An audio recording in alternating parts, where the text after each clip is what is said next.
All right, I think we are about to go live here. This is the Awesemo Odds Betting Show. I'm your host, Jordan Frank. I am joined, as I always am, on these fine Friday days by my man Ben Reza. Ben, how you doing today? All right, happy Friday, as I always say. We're both doing better than the NBA strategy show guys. Props to Josh Engelman and Lofty. They are hurting. Well, I know people watch the stream, but I tell you what, I talked to both of them after the stream, and they are hurting. That is for sure. I was hoping we could get Josh to come on for a minute and give us an update, but it sounds like he is in some Hey, rough shape right now. I wouldn't do that for. What would it take? Uh, I don't know if I would do that, honestly. I don't handle. I like spicy things, but I don't handle it well. I mean, it would take so much money that I would have to do it, but I wouldn't do it for money that most people would snap take it for. Um, would you do it for like 5K? No, Yeah, no, yeah, they're insane. It would definitely need to be a significant amount of money for me to go through what yeah. they're No, about to go through now. no, that's just brutal. I will say. I mean, speaking a different side of brutal. I was planning on talking about this now. The chip has trumped it. I'm sure you're probably not going to know. Maybe you did catch this. I bet Murray State last night. Um, and they were up 27 points with 8 minutes left, and they lost the game. And I've had crazier beats, of course, at the end, but I can't remember a team ever collapsing the way this team did last night. It was one of the strangest things I've ever seen. So I'm a little salty on the betting front. I'm not going to lie. I did not see that one. I saw Gonzaga. There's I similar saw, things. Poor yeah, San that's got to Francisco. be one of the worst beats in a while too. It. I don't know what February is not my favorite month for a lot of reasons. Can't catch a winner. With those, I got a couple bad pushes, but we got all sorts of things. I know you got to be excited about the boxing match. Oh, for sure. Do you have a lean? I mean, I've obviously I watched the first one. I'm rooting for Wilder. Do you have a lean though? Do you want to get into it now? You want to talk for a few Sure. minutes about it? Sure. Well, you take it away wherever you want to go. Oh, the world is our oyster today. We're on time. This is the first time we've ever gone live right on time. Sure. All win This some, is you lose some. Yeah, that's right. this is quite a day for us. But yeah, so uh, it's one of the best fights in a long time.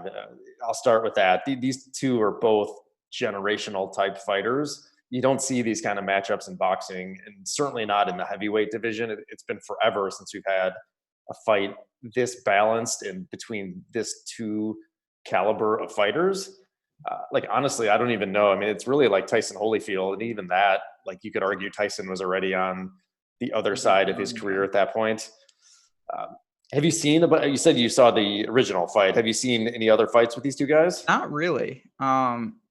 Fury, just the way he moves for his size, It's uh, it's pretty impressive. Obviously, we haven't had, like you mentioned, good heavyweights in a long time. So I'll be watching. You think it'll go the distance? I mean, that's one of the things you can explore with boxing, of course. Yeah, that's one of the bets that I was looking at.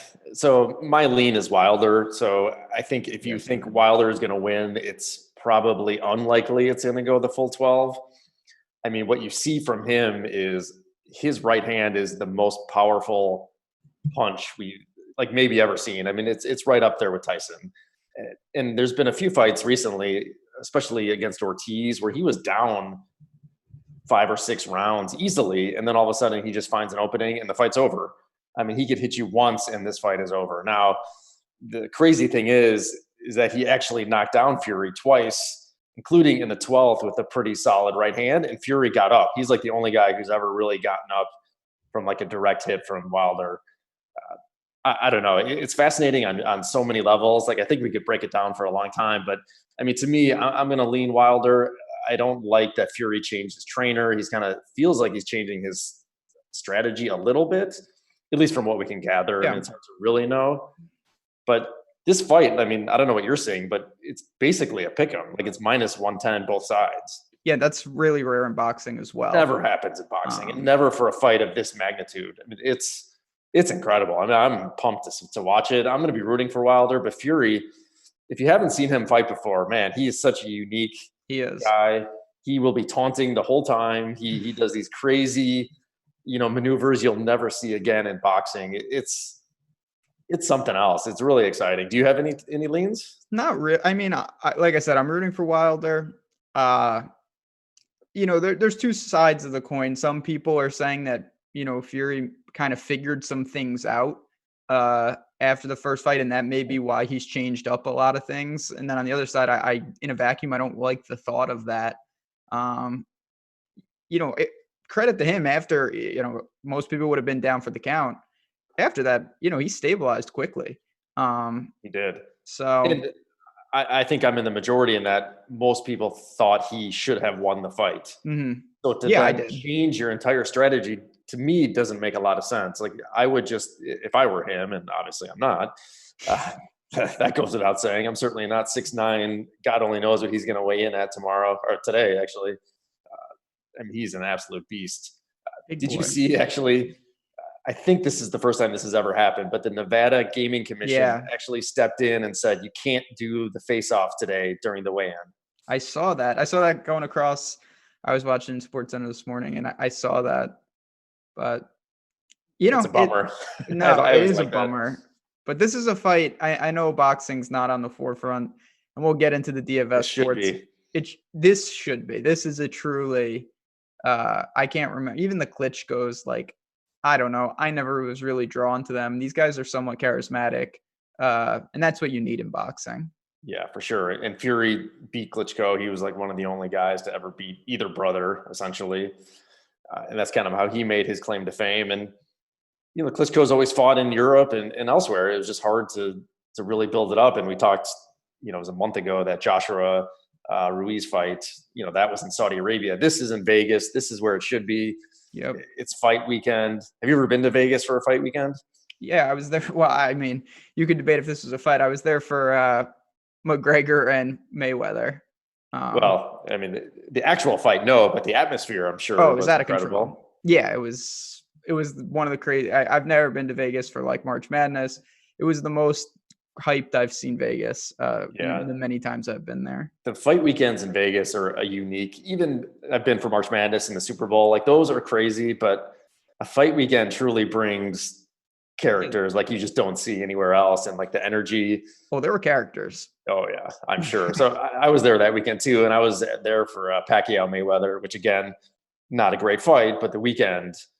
If you just want to be in Vegas for a fun weekend, this would be the weekend to go. Yeah, I should have went over. But no, I'll be watching.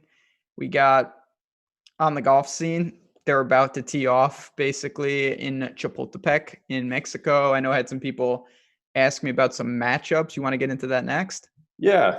So what did you see yesterday? I mean, any real takeaways from the play? I mean, Altitude's an issue, right? it is.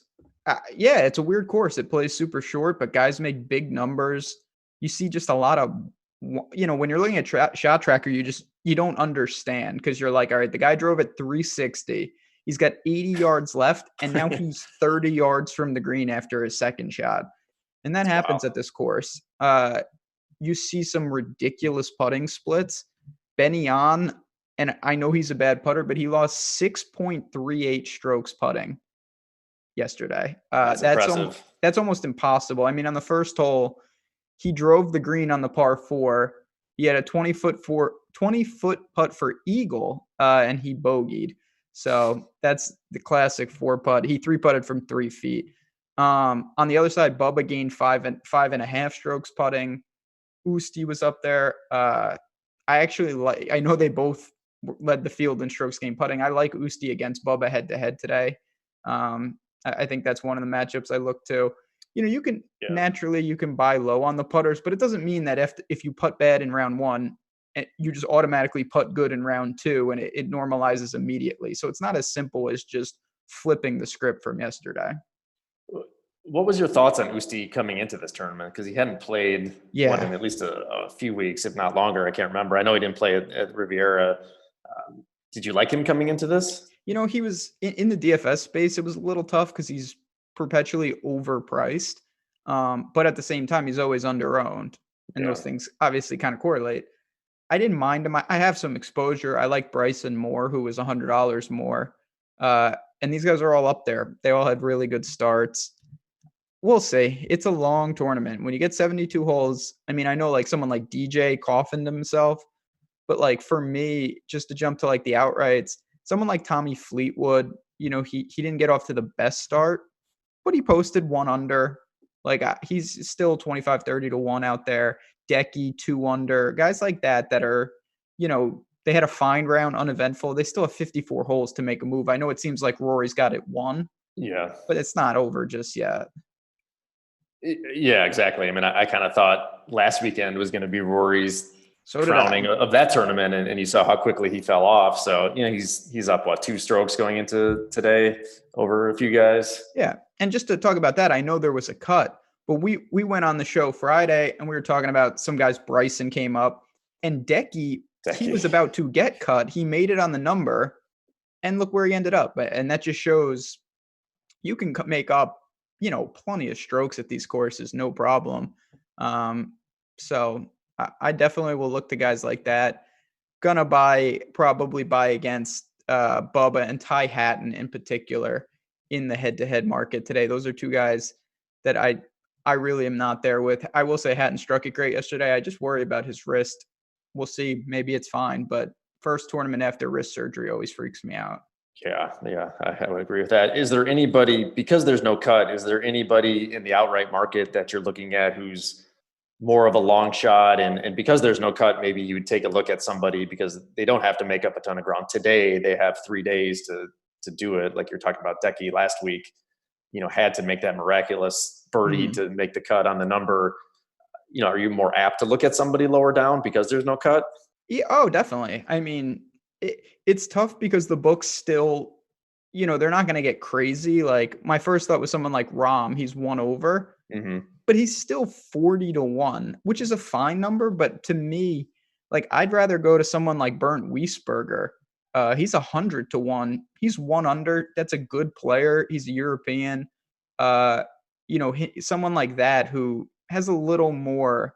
I think you're getting 2.5 in terms of the multiplier on those odds. He's in a little better position. It's not like someone like Xander or Rahm can't come from over par, but that I'm not getting enough value for me to really go down that low. Yeah, that's crazy. One book I'm looking at now has Rahm at 33 to 1. That's what I'm saying. Like that's, I don't know. I No know value. it's only the first round, but that's a big ask. I would much rather look to some of these other guys that I feel a little more comfortable with, and their numbers are just that much longer. Oh yeah, for sure. Were there any other matchups that caught your eye? Like I said, I looked pretty closely. I'll say this. I'll take another fly. It's not a flyer, but Sergio is plus 120 against Webb. We'll see what's up with Webb, but he just relies so much on that putter. And a lot of times he did not do much yesterday. Pretty uneventful +1 for him. Look at Sergio. He was really good off the tee, pretty bad everywhere else. Shot 3 over. I expect him to play. This is a course that he does really like. I think the irons will be better today.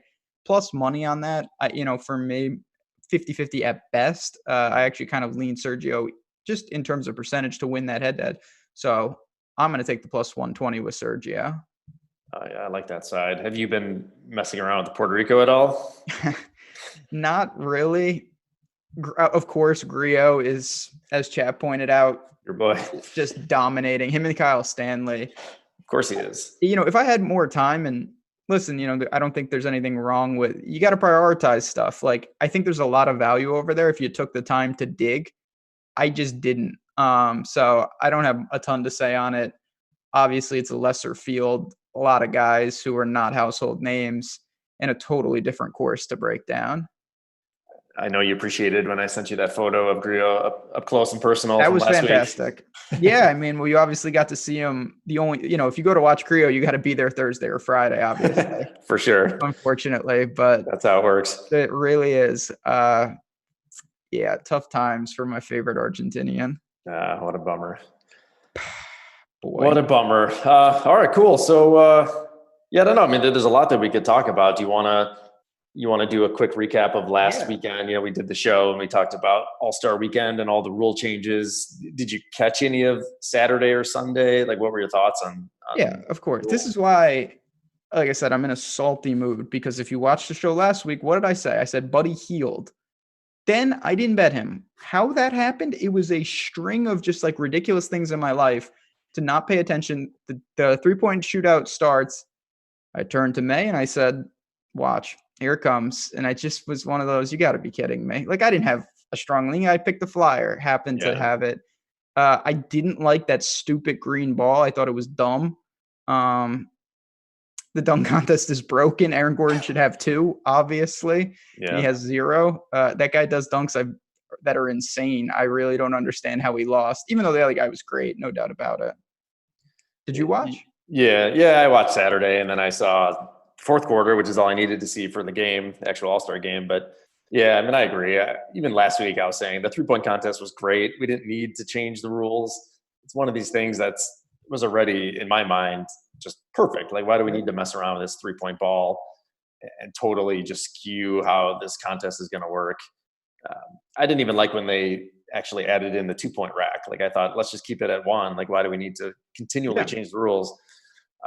But yeah, there's no worse feeling. As soon as that goes off, you're coming in when Buddy Hield gets hot. Like, you just know that's going to happen.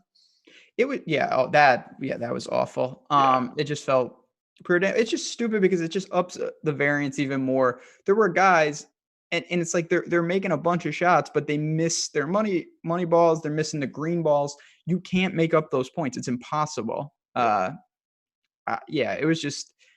I'm really not a fan. It felt gimmicky, and that's the one contest. And the skills, I love the skills. Bam was awesome. That's yeah, just fun. It's a perfect way to warm up Saturday night. yeah. Right. You don't need gimmicks in the No, shooting contest. no, it's. I mean, if it was up to me, I would go all the way back and have like no gimmicks and just shoot. But Yeah, I agree. yeah, it's just you know, it was good. Did you watch the actual game? I just saw the end. I saw the entire fourth quarter, maybe a little bit of the third quarter. Uh, I liked the format from what I saw. I really liked it actually because it was incredibly competitive. You got guys playing defense, Lowry trying to take a couple charges. Yep. Like that's how it. I mean, old man here. Like that's how it used to be. Like the Mhm. players actually cared about the All Star game. Like there's definitely an ego that goes into this, and I like that. I like seeing the best players playing against each other and actually caring about it. What about you? Yeah, I saw some. So I didn't know the rule. Like I turned it on, and the score is in the top right, and on the bottom they have the score of the second quarter, and I'm just like, Yeah. what is going on What here? is this? Like I have 10 to literally, 8? yeah, it's just the most. I was so confused. Uh, the Elam ending is it's interesting. I've it's a cool concept. I think it's probably unrealistic to see it ever really catch on, but it is probably smarter, honestly. If that was the way it always was, nobody would have a problem, obviously. Yeah. Um, so yeah, I watched part of it. It was good to see them try. I think we'll see more of that going forward. I'm not sure about the quarters thing, but I get what they were going for. Yeah. Just being open to change and some progressive ideas is a positive, in my opinion. Although I don't like it with the 3-point contest, but I think in the game, I like tinkering with it. There's no reason you can't tinker with the format. I, can you ever see the NBA going to that scenario in real No. games? I would like them to, but no, I don't. Yeah. Maybe for like summer league, I could see it. Yeah. Um, but I don't think that would ever happen. Um, maybe I'm wrong. Maybe over time it will happen. It should probably, but I think that's really far off. Yeah, I have a hard time seeing that happen too. There's something I liked it, but there's something anticlimactic about winning the game at the free throw line like that. Yeah, I saw something on Twitter about that.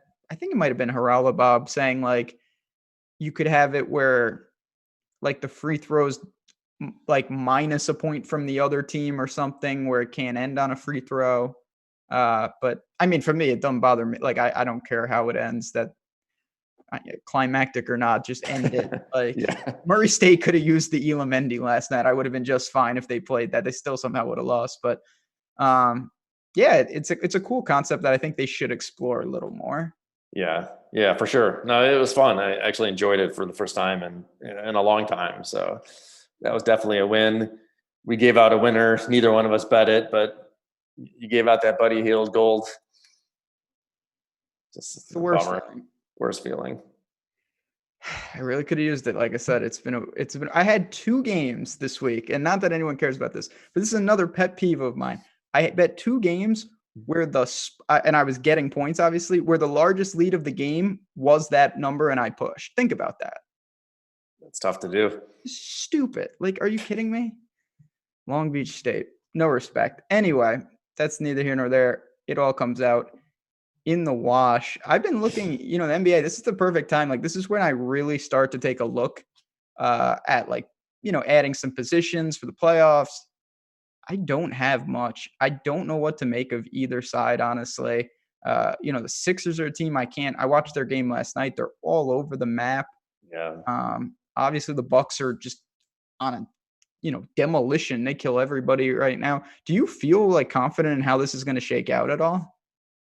I don't. I mean, it's as open as it's been in a long time, which certainly has an appeal just from an Oh yeah. entertainment standpoint. Like it's going to be a great playoffs, but when you're looking in the futures market, I mean, I have a position on the Clippers. I mean, I'm not getting any kind of great price on it, and I don't feel that great. I'm kind of just hoping that they're going to get healthy and mesh in the playoffs, and they have the best player in Kawhi, and things all of a sudden work out. But there's a lot of teams in the 15 to 20 to 25 to 1 range that legitimate contenders. And normally that is not the case in the NBA. You have 2 teams at the most who are legitimate, maybe a third team. Mm-hmm. Last year with the Bucks, you could have argued, yeah, they were a legitimate contender. Usually you have 2 or 3 teams and that's it. But here, even in the 15 to 20 range, there's teams I could argue have an actual chance to win the title. I mean, the Bucks are on my screen right now. They're minus 180 to win the East. I feel like I'm more apt to take a team coming out of the East that whoever I think can get them in the conference finals, whether it's the Sixers or the Raptors. The Pacers are the team that I've kept my eye on the entire year, and I've been so close so many times. They're sitting at 30 to 1 to win the East right now. I don't know. We'll see what's up with Oladipo long term, but they're the interesting team that could, I think, cause some problems for somebody. Yeah, if you want to look at just kind of range of outcomes, I mean, they do have a ceiling. They finally lifted his minutes limit, so we'll see kind of what he has. He's got what, 4 to 6 weeks here to kind of ramp it up before the playoffs start. 25 to 1 to win the East is a pretty juicy number, though. It's kind of hard to argue that. I mean, and then in the West, I mean, yeah, you got the Lakers, the Clippers. Rockets are kind of interesting. Plus 750 to win the West. I 15 to 1 to win the title, I see. Doesn't feel like the right year, but all the, when they couldn't get past the Warriors, obviously. Maybe this, the new batch is more apt for them to finally get over the hump. I mean, to me, the team sitting out there that feels ripe to make a run is the Celtics, even though I don't really want to say that. But I said that last year. It didn't work. Yeah, it didn't work. I think we both said that last year. But now they got that Kyrie mojo out of there, and Hayward's getting healthy again for the second time. They have a ton of talent, and they're starting to mesh. It seems like with Tatum really stepping it up. Yeah, I mean, everything I said last year, I feel still applicable. It just, God, it was not good. That series against the Bucks last year was not so good. But even them 6 to 1, I say, to win the East. You have teams. I'm not sure what the threshold is for me to make. I've eyed these teams. I'm monitoring. I don't fire. It kind of just feels like that's the way it is right now. I don't know what I'm waiting for because I just can't. I don't have a great beat on what's happening outside of the Bucks, who are, they should be the favorite, obviously. Yeah, I mean, their point differential is historic at this point, right? I mean, they're just crushing everybody, like you said. I mean, they have so many, not that I care about this stuff, but like there are so many weird metrics that only teams that have won the title have done. And the Bucks are crushing, every day it's a new one of point differential, massive road wins, this, that. Like they are geared up for, to be a historic team. There's something about them that I'm not overly sold, to be honest. Well, I think you have to wonder in crunch time how this team is going to perform, and especially in a series where you're playing them, 4, 5, 6, 7 times. I love Giannis, but we've seen him struggle. You struggle kind of relatively, of course, but in crunch time when he's truly the focus, we saw it in the All-Star game. Like he couldn't get anywhere on the floor. Now, there's a lot of factors that go into that, but I think he has to prove to a lot of people, and including me, that he's ready to essentially put the team on his back and actually win a series or two, because they haven't done it yet. No, they haven't. I mean, it's obviously the natural progression. They've taken some lumps. They've been close. This feels clearly like the represent the East, maybe losing the finals at worst. Like that, anything below that would be a massive failure for this team, given how good they've looked. Yeah, for sure. I mean, right now I see they're definitely the favorite to win the East and to win it all. I'm seeing plus 240 to win the title. Lakers and Clippers are around 3-1.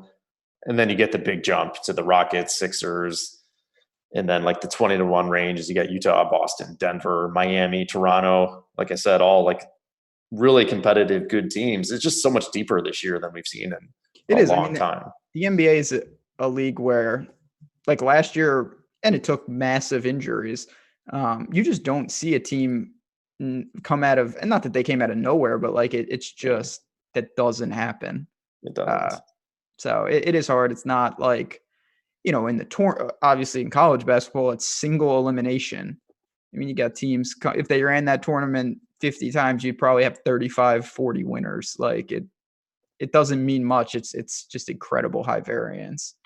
It seems, especially this year, right? If you want to pivot, that's a perft pivot into college hoops a little more. But especially this year, we saw Duke.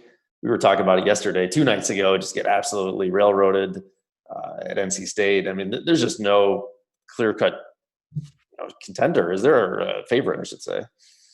It's just absurd. I mean, I never can remember a year where teams just look, not that they lose games, but they're just dominated by bad teams that are clearly inferior, and it happens frequently.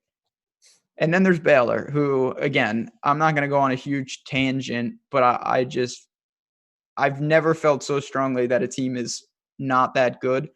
I've never seen the money, the sharp money too, go on against the team. I've never seen the spreads for Vegas continuously short them. And it's just punishment after I'm getting crushed this year fading Baylor. And these numbers are not adjusting. I mean, they get no respect every week. And I see why, but they've answered every challenge. It's unbelievable so far. Yeah, it really is. I mean, is there an instance in your mind? I mean, obviously the market is going to adjust. Well, I guess theoretically it should be adjusting, but it's not. What you're saying, the money is still coming in against them and the lines aren't changing. No, I mean, Baylor was, they've been number one for a while. And even when they weren't, they were very close to the top seed, and they've been underdog on the road a couple times. They just played Oklahoma. It was a 3-point spread, and Oklahoma's an okay team, but you're talking 3 points. And I know home court, but these are spreads that you think, oh man, I'm shocked it's not like 7, 8 points. Yeah. I find myself on the home dog and Baylor goes out and they make it look like it should have been 15 points. And then the same game happens and the books are right back there. It's an interesting situation. But I'm not one to speak because I keep fading Baylor and it's hard to break that trend. I really don't like the team. I'm not a Scott Drew guy. We've seen them in the tournament, been let down. They've never been this good, but they're going to be a 1 seed. I cannot wait to see this bracket that they have to go through. It's really fascinating on a macro level, just seeing how the market is pricing this team and how do you think that's going to shake out once it actually gets to the tournament, when you really get the public money involved? Everyone's going to be betting on the 1 seeds probably all the way through as long as they're playing. Like, how is that going to affect the lines? Like, that's going to be really interesting to see. I just can't. I want to see what happens with casuals when you get. I mean, you have all right, we got Baylor, Gonzaga, who people know now. Yeah. San Diego State is still undefeated. If they go undefeated, they're probably going to get a 1. I mean, these are teams I don't know. They're going to be playing 8 seeds that are like blue blood programs, like big name programs. I'm fascinated to see what people think about that. When they draw like Michigan and teams like that in the second round. That will be fascinating because then you have all the perception on these huge programs, right? And especially for a team like San Diego State or even maybe Gonzaga, but you could have shorter lines than you would anticipate. I'm sure. Like it might be the same situation with Baylor right now. That's Like right. they might only be 3, 4, or 5 point favorites. That's where it's incredibly confusing to me because Vegas is lining Baylor not as how I would anticipate a 1 seed.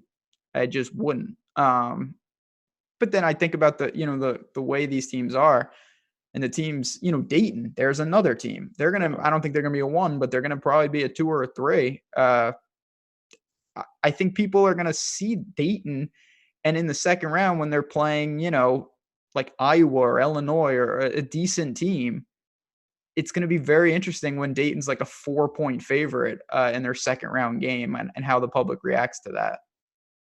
So I just wanted to check because I knew this game was coming up. So Kansas is going to Baylor tomorrow morning, right? Yes. Yeah. It's super early. College game day will be in Waco. Baylor went into Kansas already again. Now they were massive underdogs in that game relative because they went on the road and they just answer the call every time. I don't know what I want to happen. I'm not going to be touching the game most likely. Azubuike inside, Dotson. Kansas is really good too. They're probably the 2 favorites.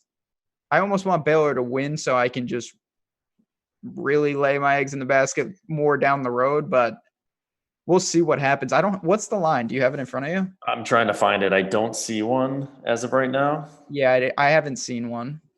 We might not have one until later. It's going to be a couple places. Yeah, I don't see it. I'm looking. I don't see it. It's only today. Tonight. Oh, Sacred Heart and Merrimack. Yeah, that's right. My wheelhouse. You're all over that one. It probably will be. Merrimack laying 2 and a hook, looks like. Yeah, the Warriors, new team. They're actually, we don't need to talk about them, but I do want to say, this is basically an evergreen statement, and the secret's beyond out now.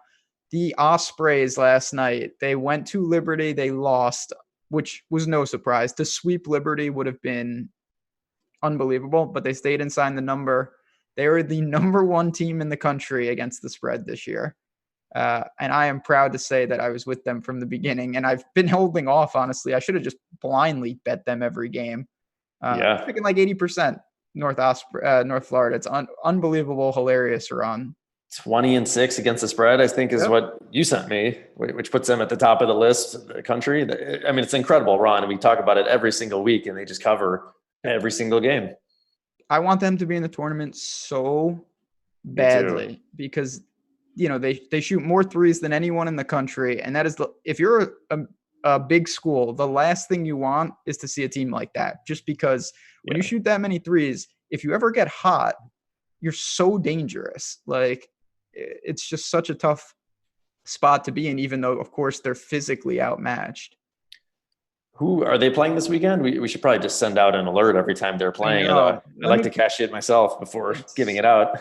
They've been let's bring up the old ASUN, what they're doing these days. They should be playing. I mean, it's winding down, and then conference tournaments will start. Obviously, at the site, we're going to be providing a ton of content. I'll have write-ups. We'll do some fun things with that, pick some winners. Yeah, they play Lipscomb on Saturday back at home. They actually lost to Lipscomb the first time. That'll probably be a pretty sizable spread, though. They should handle their business. And then they'll wind down, and it's going to be a collision course. They'll probably have to play Liberty again for the rubber match, and that's how it should be. For people that don't know, Liberty won a game in the tournament last year. I think people forget that. Like, Liberty's a good team. They're a real team. I wouldn't want to see them. I would expect them to win their first game if they're like a 12 seed again. That's a real team. Yeah. And the bummer, or I guess just the reality is, this is going to be a 1 seed conference, right? 100%. A 1 bid conference. Yeah. There was a chance that if Liberty was like, 25-2 and North Florida beat them in the finals, there would be whispers, but Liberty's lost too many games. They're they're 25-3. I don't see it. They lost to LSU, North Florida, and Stetson. I think they would only need maybe one loss to have a real case as an at-large. Yeah. Yeah, that's the problem. It's They going to haven't be so played hard for them. anybody. Yeah, if they don't play anybody, it's so hard to get that large, even with a record like 25-3, right? Like it's just so hard to get it. They're good though. I don't think people realize, and it's important. You try to get a beat on these teams early. And again, it's obviously easy for me to say this now, but North Florida I identified last year because the whole team were juniors and underclassmen, and those teams don't have people that leave. It was kind of like, okay, this team is a team to kind of take note of. They played a murderer's row schedule early. They were on the road 10 games in a row, and then they got into a groove. So that's something, in college sports, in football prep, you get these teams that return a lot of starters and stuff. It can make a difference, and the lines don't catch up sometimes until it's too late. Yeah, I mean, that is the beauty of handicapping right there. You identified a trend or a strength in a team essentially a year in advance. And I was waiting. Yeah, you're just waiting for the moment to pounce. That was miserable. They lost the transfer to Providence, but the core of the team returned. And it was one of those situations, I knew they were going to take lumps early in the year, just because of the nature of their schedule. They played Florida, Iowa, Creighton, Florida State, Syracuse, Dayton, all on the road. I mean, you're not going to win those games, but they were losing by 10, 15, 17. And then you see a team, it's like, oh, wow, they're 7-5, 7-7. Then they get into conference play, boom, they win, 11-3 in conference. That's where the advantage comes in because your schedule flips to much more competitive games. So the $1 million question is, are there any teams this year that you've identified as maybe next year's version of North Florida? So that's something that I've kind of been looking into. Austin P is probably the team that I feel best about saying that, but it's going to depend on what they do in the sense of they have an actual very legitimate guy. I don't know if he could. It's not like John Morant good, but this guy's a real player in Terry Taylor. I believe he's a junior. Let me bring it up. They're in the OVC. Yeah, Terry Taylor's a junior. If he comes back, Jordan Adams, who's their other big-time player, is a freshman. This is a team that is going to be really good next year. Much better than North Florida in the sense that I wouldn't be stunned to see this team seriously compete, to get into a fringe top 25 ranking at some point. They're a good team in the OVC. They're doing it this year. They're 13-2 in the conference. They'll have the core of this team back. If they don't make the tournament this year or something, that's a team that I absolutely will be buying. I've been buying them a little already this year. They're a strong team. And I definitely bookmarked that one. Yeah. Is there any other teams kind of in a similar boat? Yeah, I mean, there's a lot of teams out there that I've caught some of and not others. I will say that Hofstra is a team you and me talked about a little. I mentioned them in my article over on the site, and I have an article for tomorrow's slate. They're pretty senior heavy. I don't think for next year, but they're a team that we haven't talked about a bunch on this show. And I think you kind of want to take notice of them. But one more team for next year, if you want to bookmark, is actually a team that I discovered because of Hofstra. Hofstra has been a project. I've watched a lot of their games. And Delaware, of all teams, in the same conference, is a team that I really was impressed with. They're 20-8 on the season, but they're 10-5 in conference play, really good offensively. I don't see I think they have one senior maybe, but nobody of value. Nate Darling, who's their leader, is a junior. Ryan Allen, the other big guy, is a junior. He's a good guard. I would assume these guys are all back. If they all come back, Delaware next year. These are just little things. Like I said, I know it seems like who cares about this, but in 6 months, when Delaware is cashing, it's just make a little mental note. And keep an eye on these teams. And there's someone I've taken note of to look more into before March, after the season and before we get started next year. Yeah, those are the fascinating nuggets that, I definitely take a lot of note on, and really there's so much value in identifying these teams So it looks like Hofstra plays Delaware tomorrow. Is that one of the games you were keeping an eye on for tomorrow? Yeah, I mean they're at home. That's gonna be a wild one. I wouldn't be stunned to see it get north of. I bet it's a healthy total. I certainly don't see that total out. But these teams don't mind getting up and down. And Delaware beat them the first time on the road. That's a tough ask to sweep Hofstra, but they're good. I mean, like I said, they've won 8 out of 9, and they've got legitimate dudes. One of my favorite things about Delaware, they're top 25 in the country in free throw percentage. So when you bet them, if they're winning and the other team is fouling, they just make it. They're shooting 76% from the line, 33rd in the country, 12th from 2-point, 57 from 3-point. They're just a great shooting team. And you know what? At the end of the day with basketball, if you can just make it, that'll cover up a lot of ugly things if you can just shoot the ball better than everyone else. That's for sure, especially in college with we get into the With 1-on-1s and then the 2s. Oh my God. That is, I didn't know that. I mean, that's such a huge advantage when you're looking at a team like Delaware, especially laying points at home. Yeah, that's the kind of insight we certainly rely on you. You're such an expert in betting college hoops. I know there's going to be you're going to be on the VSiN show tonight talking college hoops. Is that correct? That is correct. Yeah, we'll have some fun with the fellas in the desert. You guys can check that out. I believe it's on Nesson, a couple other places, and one of the things, the sponsor of the show, EV Analytics. There's a lot of tools out there, them included, that you can lean on. You can get that edge. So we encourage everyone to check them out, as well as what we have over at the site. I know, of course, we've got the best in the business in the DFS world, but we're definitely trying to tie in some of the sports betting things. We're going to be having some tools. I know I get a ton of DMs from people. And if anyone else has questions, you can always message me in Slack, asking that they haven't bet a lot, some tips. And I have some evergreen content coming and that I've written that, if just can make a difference of getting accustomed. It doesn't mean you're going to be printing money. Obviously, if I was, I wouldn't be joining you fella on the Fine Friday, but it can make the difference and help shrink those margins. No, I have confidence you would still be here. Of course, I got nothing to do. I'm not doing the one chip challenge. That's for sure. We will do some props though. We were talking before the show. I've been in discussions with Lofty for some fun bets. Not going to be one chip challenge bets, but just I have some gamble in me. That's for sure, with some fun things. I mean, as do I. I mean, there's certainly nothing better than doing these kind of props with your buddies and having some fun with it. I mean, I don't think I'll be doing the one chip challenge, but I'm definitely open to doing some other things as a prop bet. So I'm definitely up for it. Oh yeah. I mean, it's going to be, and listen, I know we have a lot going on. There's boxing and all that. It's a little early to talk horses. We don't need to do that today, but it's coming. Run for the Roses will be here in a couple months. And just like any sport, the earlier you see these horses, the more you have a feel for them.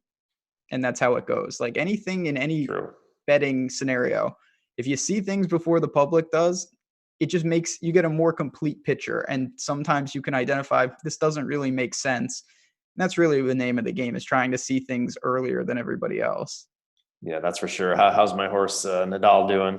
Good. He's just chilling. Baffert has another horse now. I can't remember the name of him. He just ran the other day and just is a monster. My horse, Maxfield, I don't know if he's coming back. He was the horse, man, and he got scratched from the Breeders' Cup Juvenile, and we have not seen him since. So Nadal looks pretty good. He'll be there. Oh yeah. Is Baffert just the best in the business, or is it all just money at the end of the day? I mean, I'm sure it's a combination. Yeah, I think there's a lot of, like Chad Brown is just an absolute monster. Baffert, he has these courses in California he's got some horses. And it's just ridiculous how many, like some of these races, you look stable, at these, they've got so many horses. It's just like ungodly. It's a monopoly. So we'll see. There's a lot of time. And of course, these are young horses. There's some big races coming up. You need to accumulate the points to get in the Derby. We'll see the Arkansas Derby, the Florida Derby. Yeah, that's a good time of the year, though. A lot of money to be made in the pony market. Oh, that's for sure. That's for sure. Anything else on your radar for the weekend? I think we've already hit on a bunch of stuff. I mean, there's obviously college hoops. You got golf. You got the huge fight, which is what I'm interested in. NBA obviously kicked back up yesterday, so there's a ton going on this weekend. No, I mean, I'll say real quick, we have. I'm not well versed in tennis, but in our Slack, uh, we've got some sharp dudes in the tennis world. With I always butcher that name, Jungwerb, but sharp guy. He drops some tennis knowledge. I always keep an eye on that. It's going to be mostly college basketball from now through March. Honestly, we'll see what the XFL does. I haven't really been paying too much attention. I'm not a NASCAR guy. The golf, of course, is big, and then baseball will be here. I don't bet a ton of baseball. Maybe I'll look. I do want to discuss, because this show, we get some freedom to talk about a lot of stuff. I do want to talk about what do you think is going to happen with the Astros? Like, are guys just going to be getting ejected all the time for hitting these guys? Are there going to be fights like every week, or will it die down? It doesn't seem like it's dying down anytime soon. No. I don't know. Have you seen? There's props out there for a number of plunks that like Bregman's going to get and Altuve. Have you seen those? I did see it. I mean, the whole situation has just been handled incredibly poorly by everyone, not even just baseball. Just like, I think the public has bad takes. I think baseball has bad takes. It's just stupidity all around. Well, maybe it's a microcosm of just society in general right now. That's also very true. But I will say, for someone that doesn't really like baseball, kind of an interested. I mean, that's the one positive. I would be more prone to watching some games. I mean, to me, as somebody who loved, wrestling growing up, I mean, they've become a heel. Like their apologies are just empty. Like they basically start swearing at the other players. I mean, it's been great entertainment, and they truly are the heel. Like, I don't know what's better or worse for them or for our entertainment, is if they start off really hot or really poorly as a team. Like if they come out and lose, 8 of the first 10, I mean, it's just going to be a field day. I mean, yeah, sports, you need a villain. Like that always helps. That's why college basketball right now is a little tricky. I mean, from the betting side, I could care less, of course, and that's what keeps me interested. But when you look at the landscape for entertainment, it's just terrible, because all these teams they have no personality.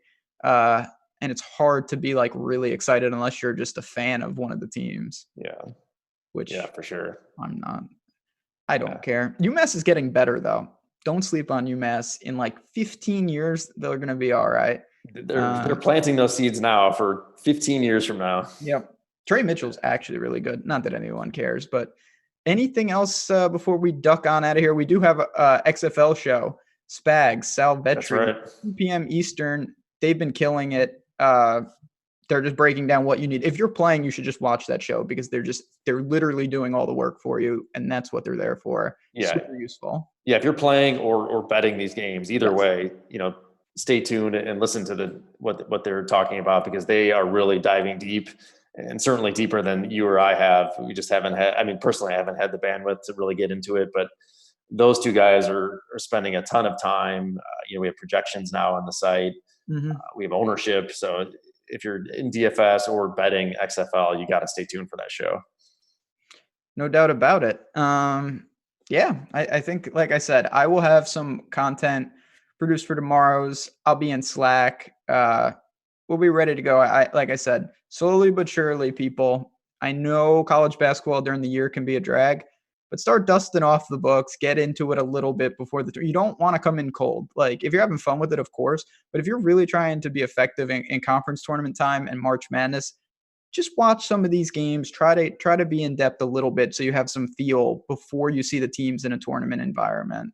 Yeah, this is the time, because the conference tournaments are going to be here. I mean, really before you know it, in just a few weeks. It's insane. I mean, it's almost March, which is because, for reasons that I won't get into on the show, and I ran my DFS numbers the other day. I lose in February, automatic. This month is just, I can't break February. Sports betting, DFS, it's an auto loss. So once this calendar flips from March, I'm getting back in the matrix zone. So I just need to survive like 9 more days without going busto over here. So what it was, it's a leap year this year, so that's a Oh, bad thing great. for you. We got an extra day of loss. Sad. What is it with February? I think you got to get into boxing. If you just fire tomorrow, you Good. can't lose. I probably will. But I don't know, man. It's February. It's a bad month for Team Ben Razza. So we'll see if we can break the shake with the last couple weeks here. I'm confident. You shouldn't be, but we got some good things coming. Don't you worry. For sure. Yeah. For sure. All right, cool. Well, have a great weekend. I guess I should say, Ben, you're going to be gone next weekend, so we'll have to decide if we're going to do the show or not. But tell everybody where you're going to be next weekend. It's amazing. It doesn't register. I'm glad you brought that up, actually. Yeah, so I'm going down to Florida to do the DFS Open. I got roped in, but I'm excited that I did. Gonna go down, play some golf for charity, and meet some people. It's gonna be a great time.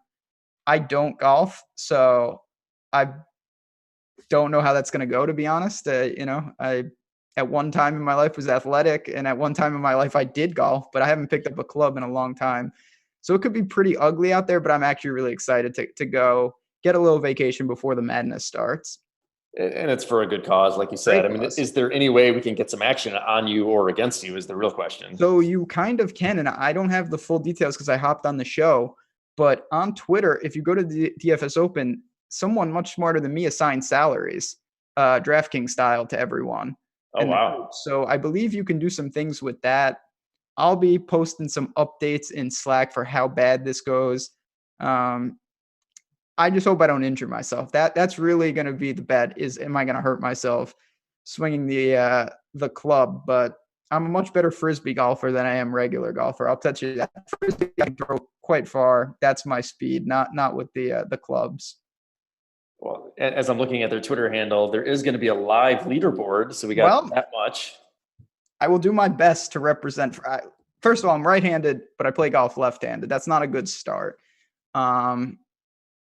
Yeah, I don't know. I'm more of a, like, in life, I played more active sports growing up, like lacrosse, basketball. That's how I have a little scar. Golf was never really in the arsenal growing up, so it could be tough sledding for me. I'm trying to find these salaries real quickly, but we'll definitely post about it. We'll talk about it in Slack. As I should be.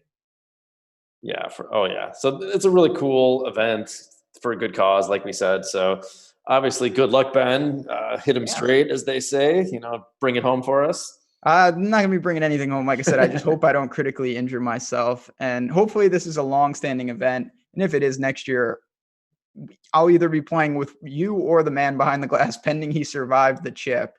We'll have some fun with that. But yeah, no, thanks everyone, obviously, for stopping in. I'll be a little out of touch, but I'll just be in Florida. So every time I travel too, I always do good. My plane ROI is massive. So there you go. And yeah, we'll be back next week. And if not, soon enough after that. Yeah, exactly. So have a great weekend, everybody. Good luck.